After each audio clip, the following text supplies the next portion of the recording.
all of a sudden, the front door flings open, and all of those people from the house come running right towards us. They're coming down the wheelchair ramp. And I'm thinking, God, what are they going to attack us? Or are they going to pump? Are they going to run from? What are they going to do? Well, this female runs right up to me at the end of the wheelchair ramp and says, "Hey, police are on their way. We're hitting the woods." And she takes off running, and all of these people are running. And for whatever reason, I don't know if it was confusion or if I was just surprised or if it was just indecision for a second, I take off running with them. Welcome to Downright Mindful. Stories that stick, questions that matter, and conversations that make you think. Let's get right down to it. Hello, everybody, and once again, welcome to Downright Mindful. This is Matt. I am flying solo today. Paul has had some things going on. He's taking the week off, and he'll be back with us next week, so don't fret. He's just getting some things in order, and he'll be back with us again. I wanted to come to you today and just talk about a couple of things and play catch up in a couple of ways. A few episodes ago, we promised that we would get to some of our commenters or our listeners that have left comment on some of our social media platforms or our podcast hosting platforms. So I want to do that real quick. Let's see here. A user named Missa is Snooping comments, "Both of these people are amazing, with stories from east to west. I appreciate all you both do. Keep going, and this is amazing." So thanks for that comment, Missa. A user named Notice and Observe commented and said, "The podcast was enjoyable and entertaining. I found myself laughing a few times. I'm very appreciative of the discussions surrounding the potential for impact when we are aware of our body language, expressions, tones, etc. Even more, I'm grateful for the conversation and how mental health can strengthen in our schools. Much appreciated." So thank you for that. Let's see here. Here's one of my former students, Aaliyah.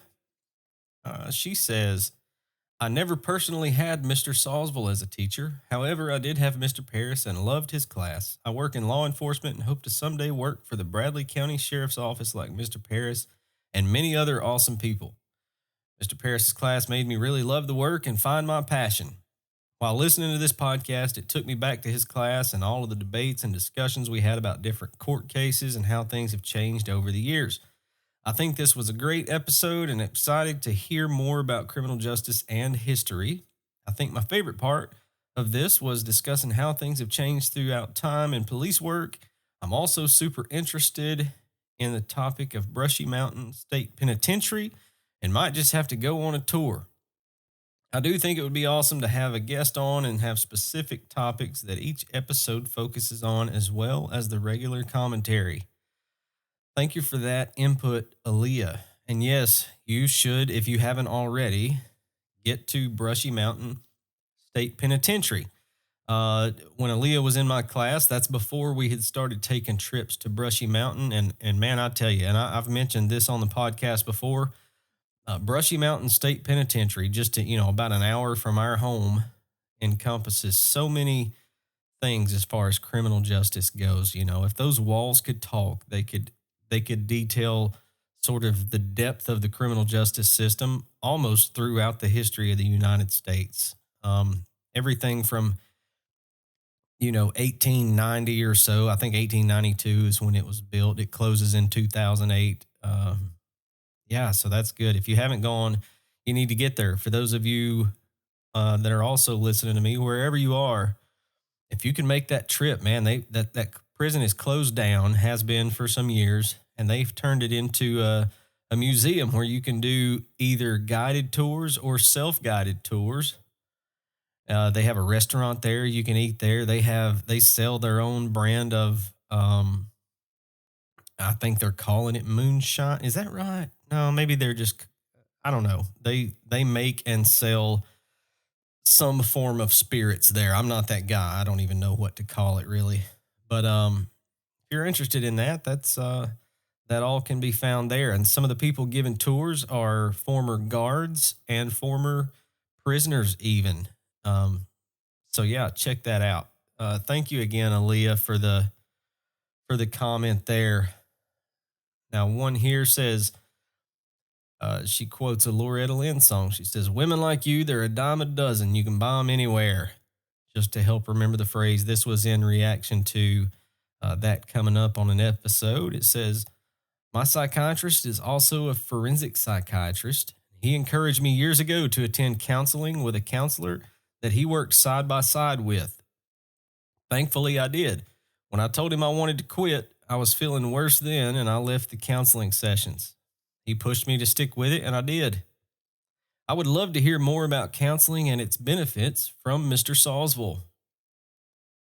And that, I won't name her because I don't think she would be comfortable being named, but that is a relative of mine, and I really appreciate that comment. She wants to hear more on the topic from Paul, so we may look at getting back to that.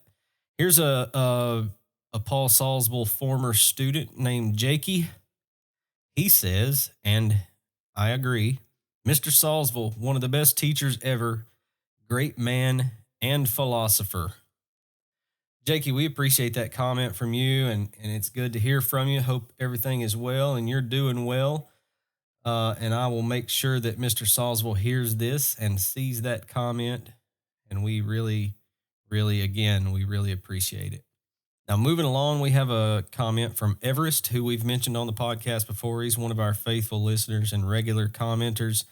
He says, "I've listened to Coach Salisbury's Lee story 3 times. Every time I hear it, it's just such a good reminder of how your life can take such unexpected turns for the better." And thank you, first of all, Everest, for making that comment. And yes, I agree. And I think, part of our goals for sharing our conversations is to reach out to people like you, just dudes that are maybe,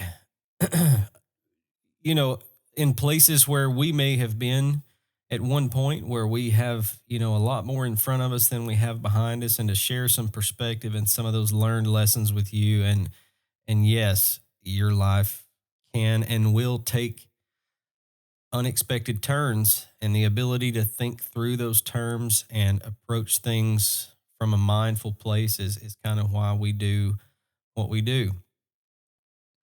Now,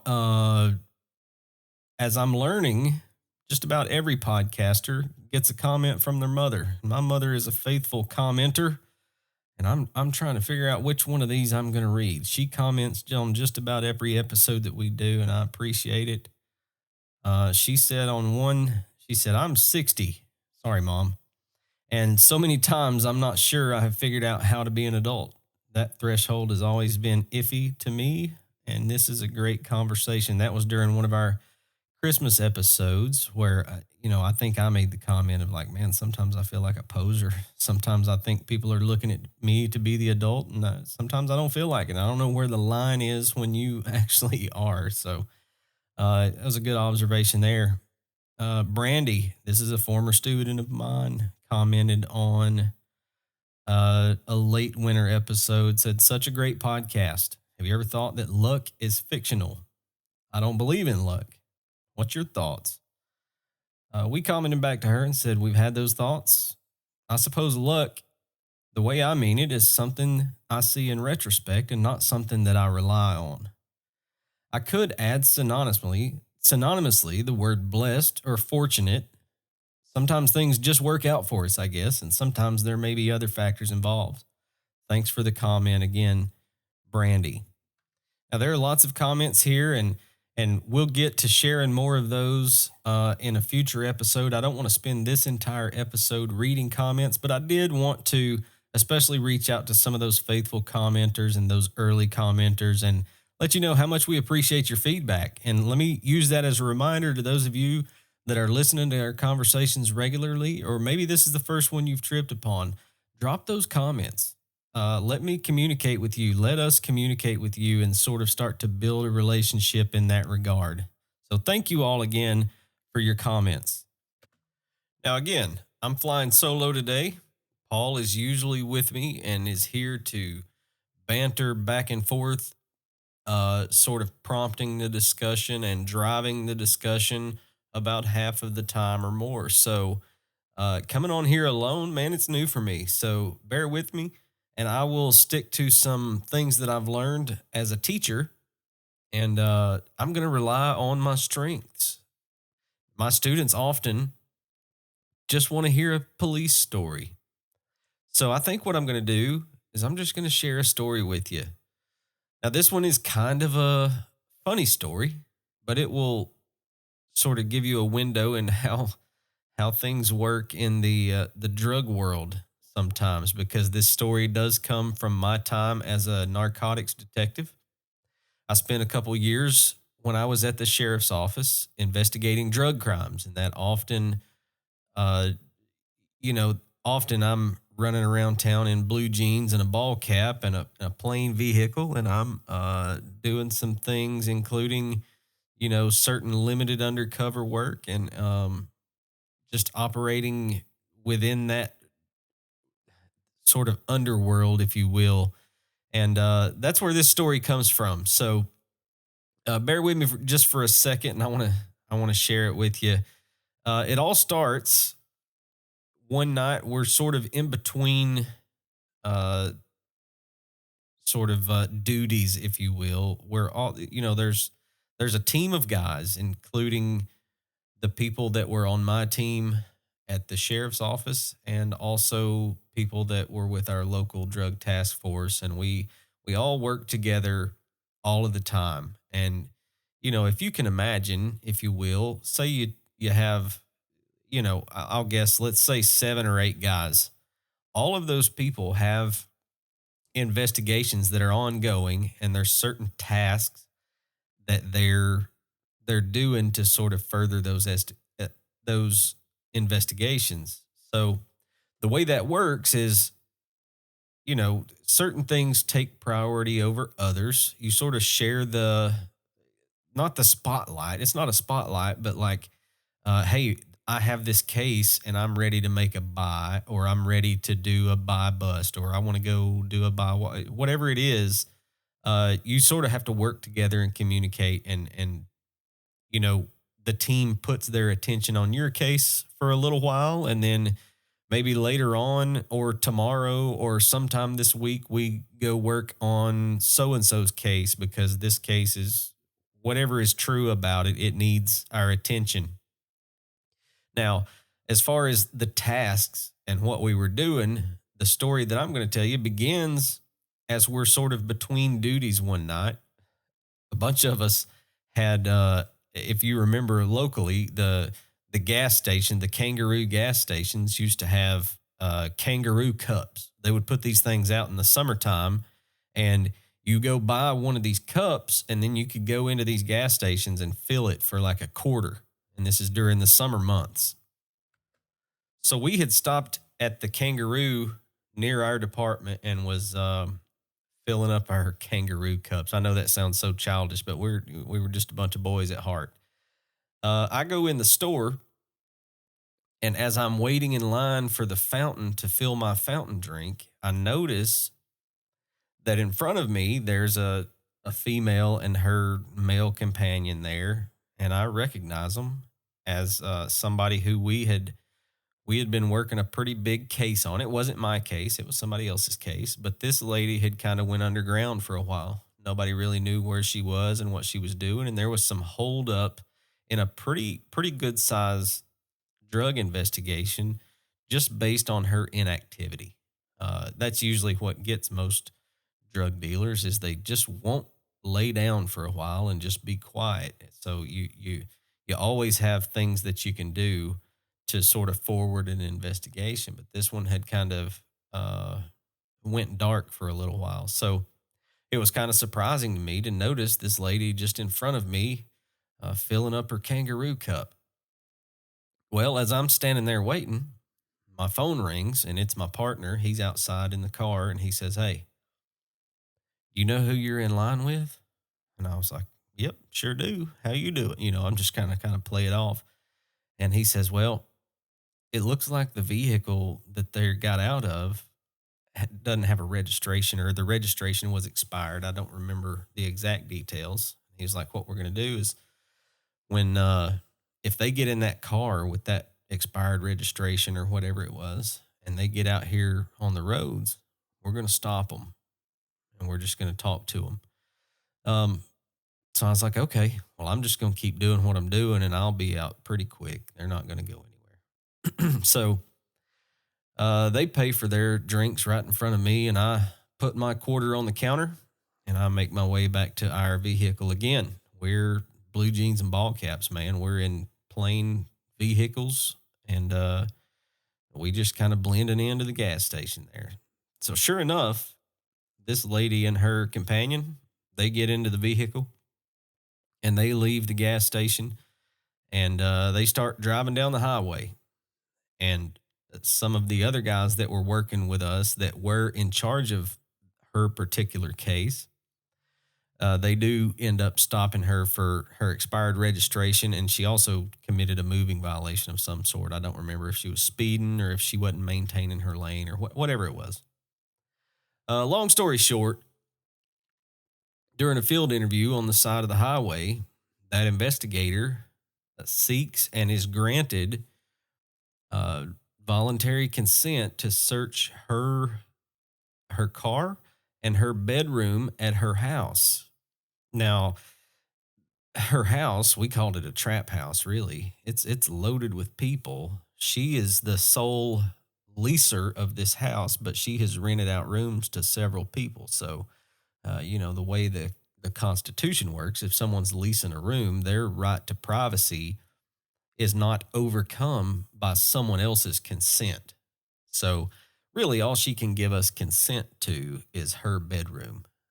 So she agrees to do that. So that investigator calls me and my partner and he says, hey, go on over there at the house. We're going to talk for just a couple more minutes on the road here, and we'll be over there. And this is he tells us kind of what's going down, and we're going to help him out with this. So my partner and I go on over to this house, and we pull up in the driveway and we start talking to there's a guy, I'm not going to name anybody, but there's a guy who lives in a tent in this yard, and we know this guy. I'm not saying we have a relationship with him, but when we see this guy, it's like, hey man, how's it going? What's up? We've dealt with him plenty of times, but he's a easy enough guy to get along with. And he greets us in the driveway, and we just stand there just kind of shooting the breeze with him.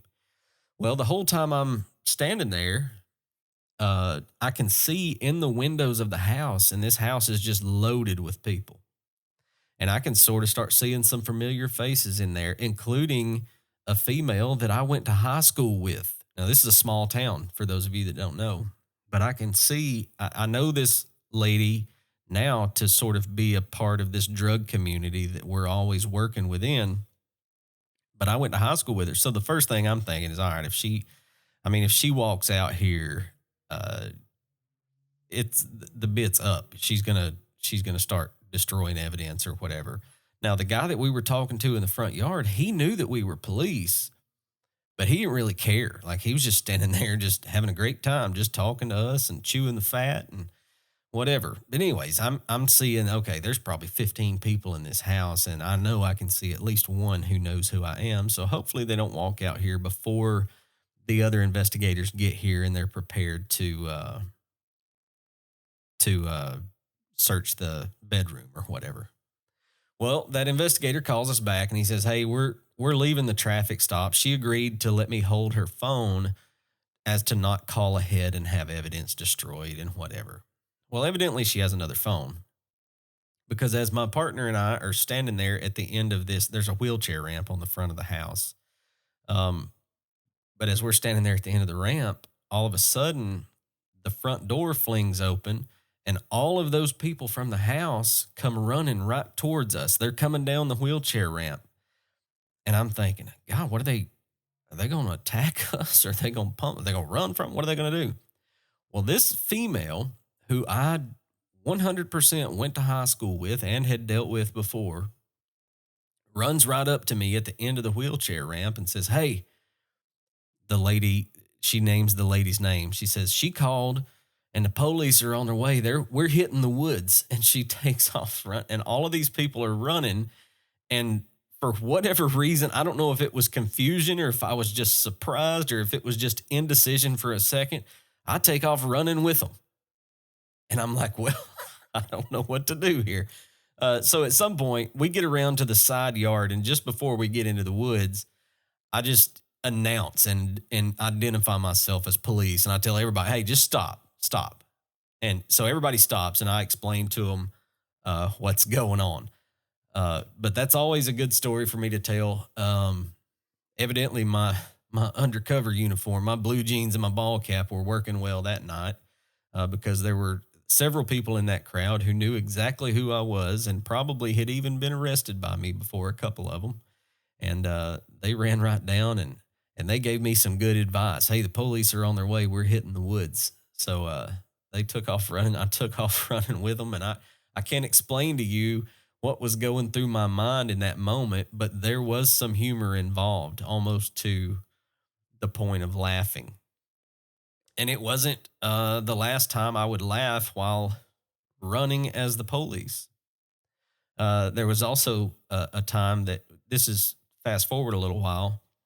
I was a property detective at this time and I didn't know it yet, but I was about to solve a pretty good burglary.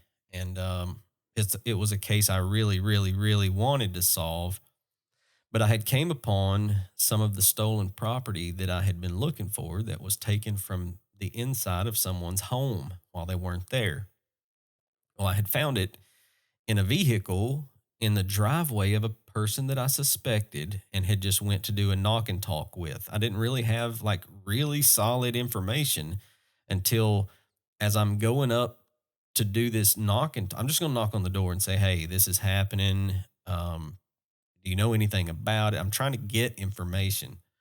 But as I walk past his vehicle in the driveway to get to the front door, I can see in plain view in the back of this minivan a very unique item that I knew in this case, if I ever saw this item, I would have my guy because it was such a unique item. I had never seen one before and I haven't seen one since. I'm not going to say what it is. I'm not going to identify anybody here. I'm going to respect their privacy, even though their cases have long been disposed. Anyways, I knock on the door. This guy comes out and he starts, doing the whole shake and bake. He's trying to backpedal because he knows he's kind of in a jam. And I'm trying to really garner his favor. I'm trying to put him at ease, just using interview techniques to, as much as I can, put him at ease. And, the whole, man, you know what? If I were in your shoes, I don't know what I would do. Maybe I would have done the same thing or whatever.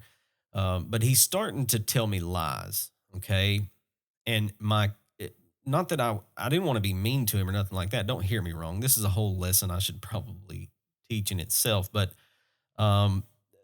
the ability for me to ignore his lies and continue the interview were coming up, and I'd say something to him to the effect of, hey, let's just stop right here.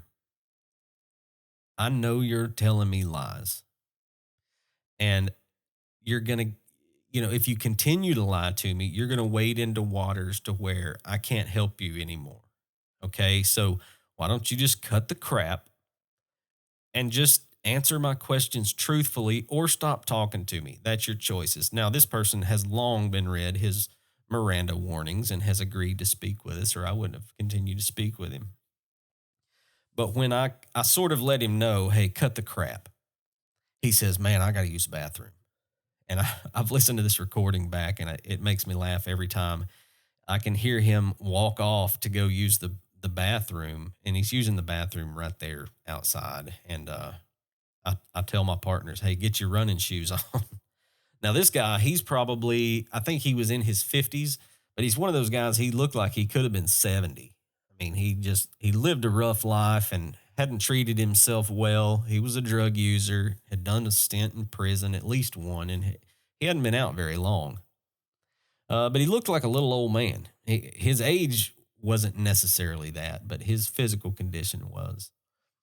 So, anyways, he gets done using the bathroom, comes back over there, and I didn't tell you this part, but as soon as I made contact with him during a Terry frisk, I found some methamphetamine in a pipe in his pocket, and I had laid it on the hood of a car there.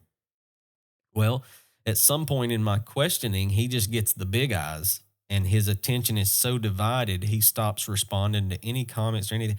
Well, he gets the big eyes, and you can hear me on the recording going, "Whoa, whoa, don't do it." And he lunges and grabs the methamphetamine and takes off running. Well, he takes off jogging. Now, at the time, I was a pretty big boy. I liked lunchtime more than I liked any time of the day. But this was absolutely the slowest human I've ever seen on 2 feet. And the entire time we chased him for about 20 yards, I'm literally overwhelmed in laughter, and I'm going, "Hey man, what are where are you gonna go? Like, you're literally jogging." So finally we get to this place and realize he's not stopping, and he's coming to the edge of these woods. So we just kind of crash him out in the leaves there and handcuff him up. He's arrested for burglary. Long story short, that was another time that I found myself running uh, for the sake of law enforcement and laughing at the same time. So, anyways, I don't know what you can get from those stories, but man, my students sure like to hear them. And anytime they come up around friends, those are two good ones. Um, Again, I'm not a speedster. I'm no Carl Lewis by any means. But this fella, this poor guy, I guess maybe he just didn't have any other options. He took off running, and goodness gracious, he was so slow. It made me laugh before we caught him. So with that said, don't say that I never tell police stories. If you're going to comment about police stories, tell me what you liked about them or what you didn't like about them. Let me know if you want to hear some more of those, and we'll try to work some of those in the episodes. I didn't have the longest law enforcement career in the world. 14 years. I'm with the sheriff's office. It's what, as of the time of this recording, it's still most of my adult life was spent with a badge on. But I was fortunate to have witnessed and been part of a lot of things in a diverse way. I went from corrections to patrol, was an SRO for a while, and was a narcotics detective, and worked in property crimes before I took the opportunity to go to a high school and teach criminal justice. So let me know if you like those stories. I hope you do. The last thing I want to do here, before I end our time together, is make some recommendations for you.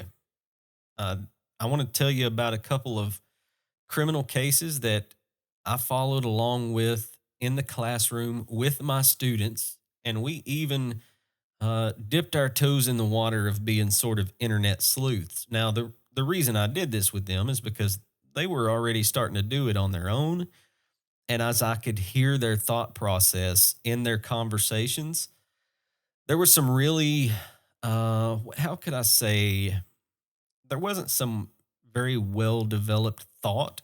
And I wanted to, as that adult in their life with that unique experience, I wanted to help them to ask the right questions and to look at certain cases and at times be able to set emotions to the side, which is often what internet sleuths fail to do. Now, I'm gonna mention three cases to you, and I'm gonna do it quickly. It's not gonna take me long, so stick with me for just another second. The reason I bring these three up again is because my students and I followed along with these.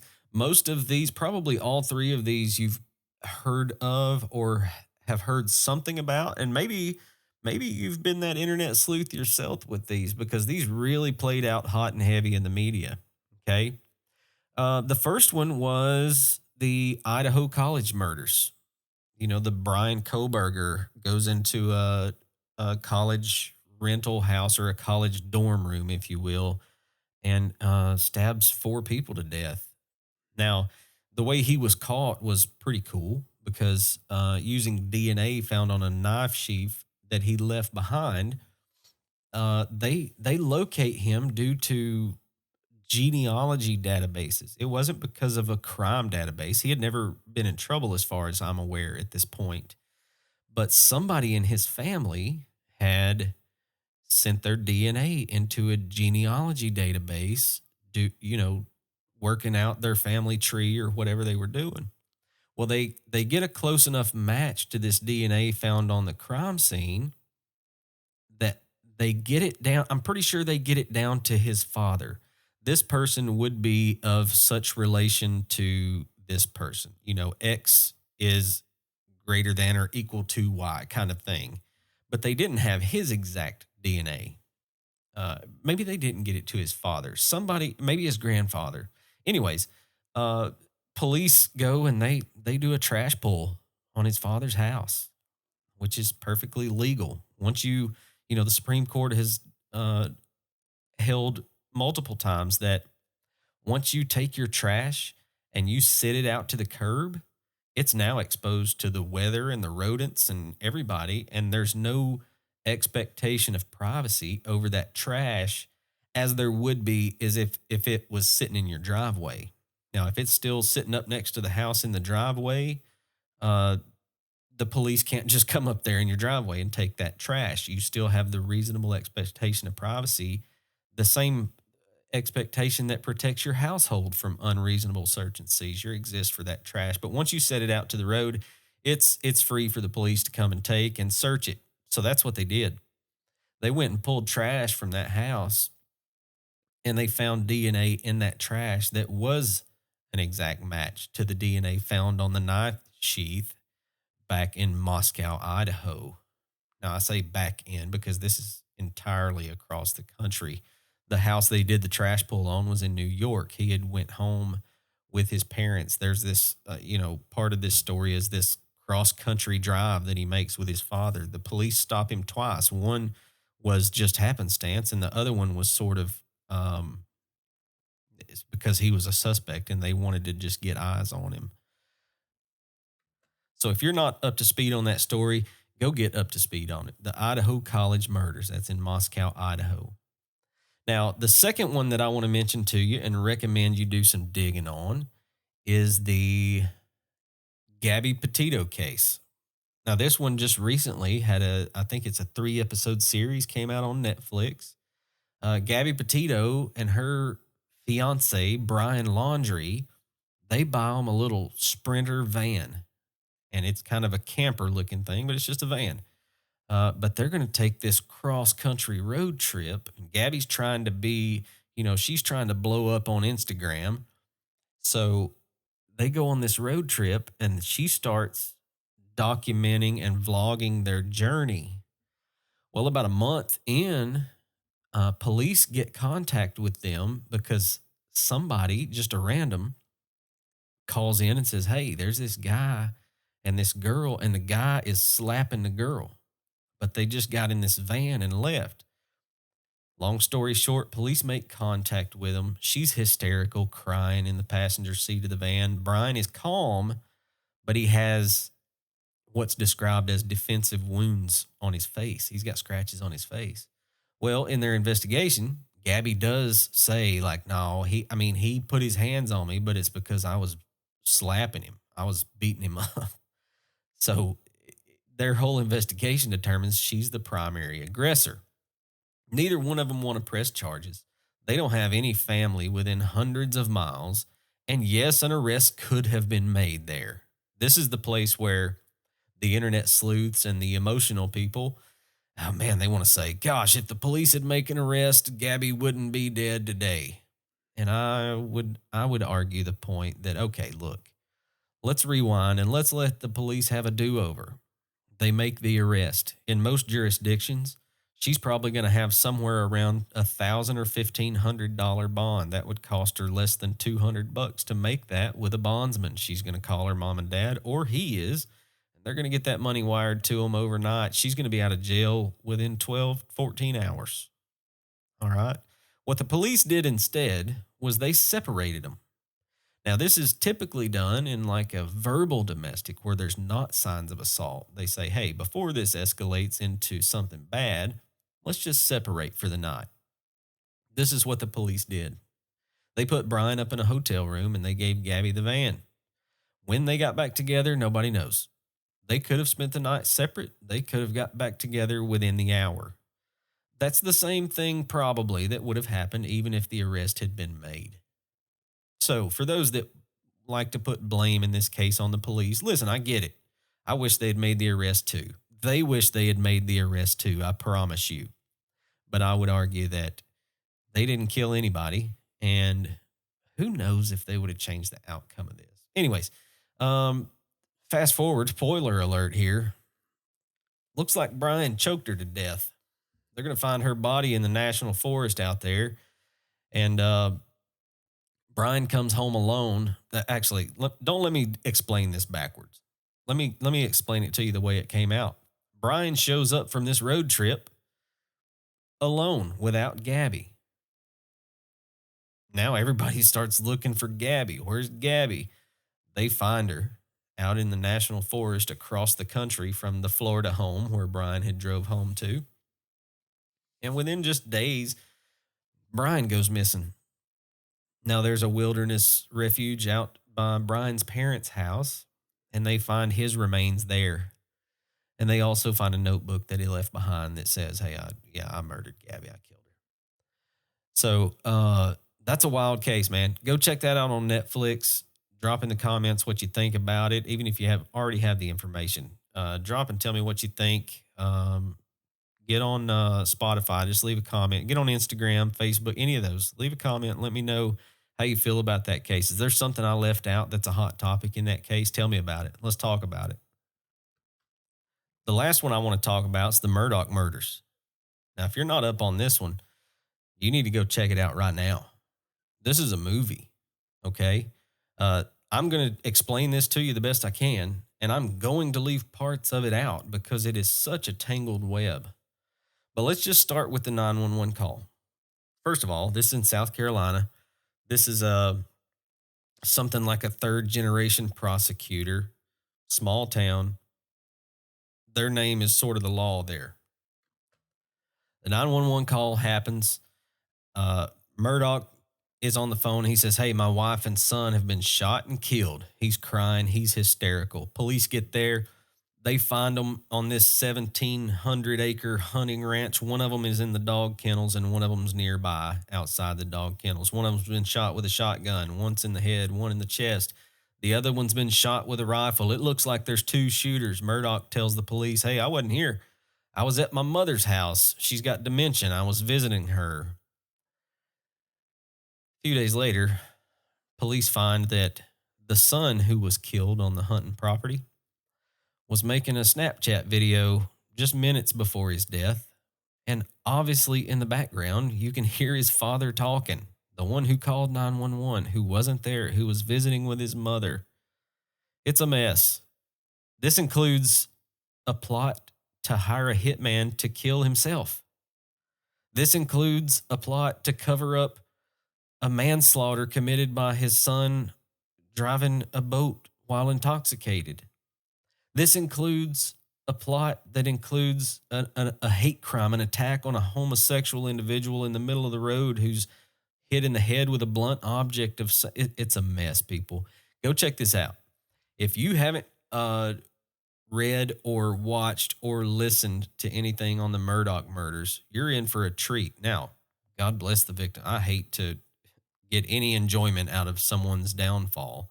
But as far as true crime goes, you need to check out the Murdaugh murders if you haven't already. Go look into the Gabby Petito case. Look at the Idaho college murders. I promise you won't regret it. If you're any kind of a true crime junkie, you need to know about those three. And let me give an honorable mention to probably the greatest true crime podcast of all time, and that's Up and Vanished by Payne Lindsay. It's the Tara Grinstead story. It was a cold case when the podcast started. Spoiler alert, it's not a cold case anymore. Anyways, instead of just rambling, I'm going to try to bring this in for a landing. I've given you some feedback on our commenters. And again, want to thank you so much. You don't know how helpful it is for you to give input and let us hear your voice For instance, this solo podcast that I did because Paul is off this week, I need feedback on it, man. I need to hear what you liked and what you didn't like. That's going to help me the next time one of us has to take a little hiatus. All right. I have told you 2 law enforcement stories that hopefully you found a way to laugh about them. I've given you recommendations on 3 cases, actually 4 cases now that I mentioned Up and Vanished. And I've gotten you through 39 minutes of content and hope that you enjoyed it. I can't repeat enough how much I appreciate you listening to us. I look forward to getting Paul back in the studio with me and going back and forth. Get in those comments somewhere. Instagram, Facebook, YouTube, Spotify, Apple, any of those places. You leave those comments, we will find you and we will talk with you. Let us know what you've loved about our podcast, what you hate about it. That way we know what you want to hear more of, and we can speak to you in a way that is really beneficial to you. So without further ado, this has been Downright Mindful. This is Matt signing off, and we'll see you next week. Man, that's downright mindful. You've been listening to Downright Mindful with your hosts, Matt Paris and Paul Salzville. Produced by Josh Morris. Intro and outro production by Derek Kinsey. You can find us wherever fine podcasts are downloaded. Thanks for listening.